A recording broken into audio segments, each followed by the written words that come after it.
আজ ছিল আমার শ্বশুরমশাই দিবসই, তো বাড়িতে এর জন্য ছোট একটা অনুষ্ঠানের আয়োজন করেছিলাম। আর আমার মামি দিদা দেখো সবজি বাটি কাটাকাটি করতে শুরু করেই দিয়েছে, কারণ আমার রান্নাটা আমার দিদাই করবে। এদিকে ডেকোরেটার্সের সমস্ত জিনিসও চলে এসেছে, আর আমিও সকাল সকাল স্নান করে রেডি হয়ে ঠাকুর পুজো দিয়ে বাবাকে জল মিষ্টি দিচ্ছিলাম, কারণ ঘরে এটা দেয়া লাগবে, এটা নাকি নিয়ম। তারপর চলে গেলাম বাইরে, দেখলাম সমস্ত কিছু গোছানো হচ্ছে। আসলে এখানেই কীর্তন হওয়ার কথা ছিল, কিন্তু বাইরে প্রচন্ড মেঘ হওয়ার কারণে মানে যখন তখন বৃষ্টি আসবে, তো সেই কারণে আমাদের যে বারান্দা আছে তো বারান্দায় আয়োজন করা হয়েছিল।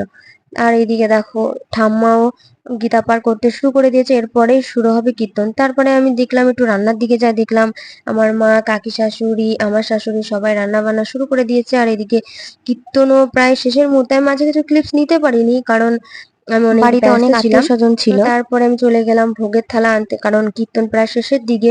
আর এইদিকে আমার শাশুড়ি, আমি, আমার হাজবেন্ড, আমার দাদু শ্বশুর সবাই আমরা আরতি করছি। তো তারপরে বাবাকে ভোগ দান করা হয়েছিল, কারণ উনি মারা গেছেন আমার বিয়ে 3 বছর আগে, তো আমি ওনাকে দেখিনি। তাই আমি চেষ্টা করেছি যে এবারে সমস্ত দিবসের সমস্ত কাজবাজ আমি নিজের হাতে করতে।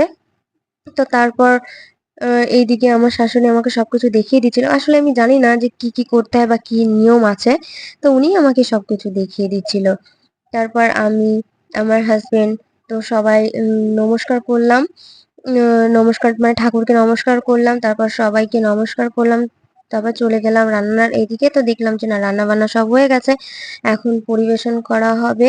আর এইদিকে দেখো পরিবেশন শুরুও হয়ে গেছে। তো দিনটা বৃষ্টি ভেজা হলেও দিনটা সত্যিই খুব ভালো গেছে।